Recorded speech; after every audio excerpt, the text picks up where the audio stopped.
सभी साथियों को नमस्कार। एजुकेशन स्पेशल यूट्यूब चैनल में आप सभी का स्वागत है।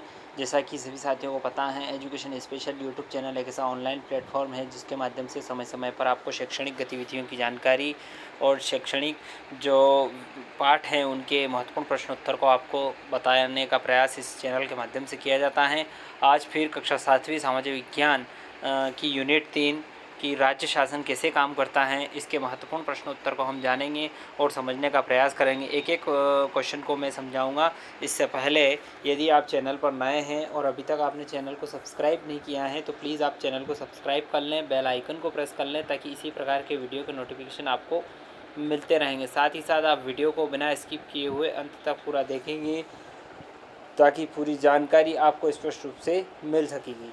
How the state government works, राज्य शासन कैसे काम करता है। पहला प्रश्न है, निम्न शब्दावलियों पर चर्चा कीजिए। आम सभा, भारत के राज्य, निर्वाचन क्षेत्र, बहुमत, सत्तारूढ़ दल और विरोधी दल। एनसीईआरटी की पाठ्यपुस्तक पेज नंबर 32 पर ये दिए गए हैं। आम सभा, साधारण जनता का एक सम्मेलन को आम सभा कहते हैं। भारत के राज्य की बात करें तो भारत में 28 राज्य हैं, लगभग अब ये 29 हो गए हैं। इन सभी राज्यों का क्षेत्रफल और जनसंख्या बराबर नहीं है। निर्वाचन क्षेत्र की बात करें तो इसका तात्पर्य एक निश्चित क्षेत्र से है जहां रहने वाले सभी मतदाता अपना प्रतिनिधि चुनते हैं। उदाहरण के लिए यहाँ कोई पंचायत का वार्ड या क्षेत्र हो सकता है जो विधानसभा सदस्य चुनता है। अगला बिंदु है बहुमत। इसका अर्थ होता है ऐसी स्थिति जब किसी समूह के आधे से अधिक संख्या में लोग किसी निर्णय या विचार से सहमत हो। इसे साधारण बहुमत भी कहा जाता है। सत्तारूढ़ दल, जिस दल की सरकार कायम रहती है उसे सत्तारूढ़ दल कहते हैं। विरोधी दल, इसका तात्पर्य उन चुने हुए जनप्रतिनिधियों से है जो सत्ता पक्ष के सदस्य नहीं हैं और जिनकी भूमिका सरकारी निर्णय और कार्यों पर प्रश्न उठाने, विधानसभा में विचार के लिए नए मुद्दे उठाने की होती हैं। अगला प्रश्न, क्या आप अपने राज्य के संदर्भ में इनके उदाहरण दे सकते हैं। बहुमत, सत्तारूढ़ दल और विरोधी दल। दिल्ली, राष्ट्रीय राजधानी क्षेत्र के विधानसभा में कांग्रेस पार्टी को बहुमत प्राप्त है। इस संदर्भ में सत्तारूढ़ दल कांग्रेस पार्टी है। अभी फ़िलहाल ये पुराना है, अभी फ़िलहाल आम आदमी पार्टी की वहाँ सत्तारूढ़ दल है और जिसे 2/3 बहुमत प्राप्त है। विरोधी दल के रूप में भारतीय जनता पार्टी है और अभी विरोधी दल के रूप में लगभग भारतीय जनता पार्टी वहाँ पर है। अगला प्रश्न है, कई बार सत्ताधारी दल किसी एक पार्टी का न होकर कई पार्टियों से मिलकर बनता है, इसे गठबंधन सरकार कहते हैं। अपने शिक्षक से इस विषय पर चर्चा कीजिए। इसका उत्तर जानेंगे, जब किसी एक दल को पूर्ण बहुमत नहीं मिलता है और जब कई दल न्यूनतम कार्यक्रम के तहत सबसे बड़े दल को अपना समर्थन देकर सरकार का गठन करते हैं तो इस गठबंधन सरकार कहते हैं। एक विचारधारा वाला दल ही सबसे बड़े दल का समर्थन करते हैं। इस तरह गठबंधन सरकार का उदाहरण राष्ट्रीय मोर्चा की सरकार, एनडीए की सरकार, यूपीए की सरकार, सब ये गठबंधन की सरकारें रही हैं। अगला, जो विधायक सोचते थे कि पार्टी सरकार स्थिति को गंभीरता से नहीं ले रही है, वे मुख्य रूप से क्या क्या तर्क दे रहे थे। एनसीईआरटी की पुस्तक पेज नंबर 36 पर है प्रश्न। इसका उत्तर जानेंगे। हिमाचल प्रदेश के कई विधायक विधानसभा में अपने अपने क्षेत्रों की समस्याओं को बतला रहे थे, जिसमें कुछ विधायक मान रहे थे सरकार इन समस्याओं को गंभीरता से नहीं ले रही है।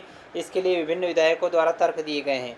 एक विधायक, अखंड गाँव के मेरे निर्वाचन क्षेत्र में पिछले 3 हफ्तों में हैजे के कारण 15 लोगों की मृत्यु हो चुकी है। मेरे विचार में सरकार के लिए बड़ी शर्मनाक स्थिति है। वह सरकार जो अपने को प्रौद्योगिकी में सर्वश्रेष्ठ घोषित कर रही है, हैजे जैसी साधारण बीमारी को रोकने में असफल रही हैं। मैं स्वास्थ्य मंत्री का ध्यान इस ओर आकर्षित करना चाहूँगा कि वे स्थिति को नियंत्रण में लाने के लिए तत्काल जरूरी कदम उठाएं।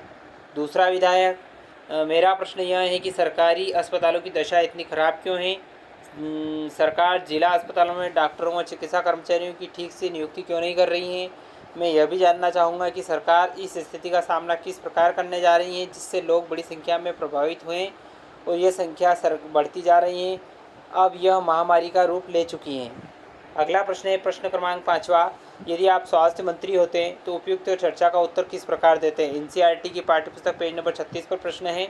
यदि हम स्वास्थ्य मंत्री होते तो उपयुक्त चर्चा को सुनने के बाद विधायकों को ये बतलाते कि हमने इस क्षेत्र में कितना काम किया है और समस्या अभी भी कायम है या समस्या उत्पन्न हो गई है, उस समस्याओं का जल्दी ही निपटारा किया जाएगा और जिन समस्याओं में अधिकारी और कर्मचारी लापरवाही बरत रहे हैं उनकी लापरवाही को खत्म किया जाएगा और ज़रूरत पड़ने पर उचित कार्रवाई उनके ऊपर की जाएगी।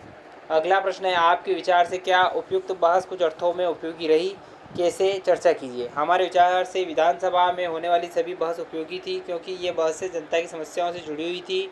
विधायकगण इन समस्याओं को सरकार के मंत्रियों के सामने रख रहे थे, जिससे कि सरकार मंत्रीगण उन समस्याओं का जल्द से जल्द निराकरण कर सकें। अगला प्रश्न है, व्याख्या कीजिए कि सरकार की कार्यप्रणाली में एक सामान्य विधायक और उस विधायक में जो मंत्री भी हैं क्या अंतर हैं। एक विधायक जो जनता द्वारा चुने हुए प्रतिनिधि होते हैं, ये विधायक किसी भी दल के हो सकते हैं, लेकिन जो विधायक मंत्री भी हैं वे सिर्फ सत्तारूढ़ दल के विधायक हो सकते हैं।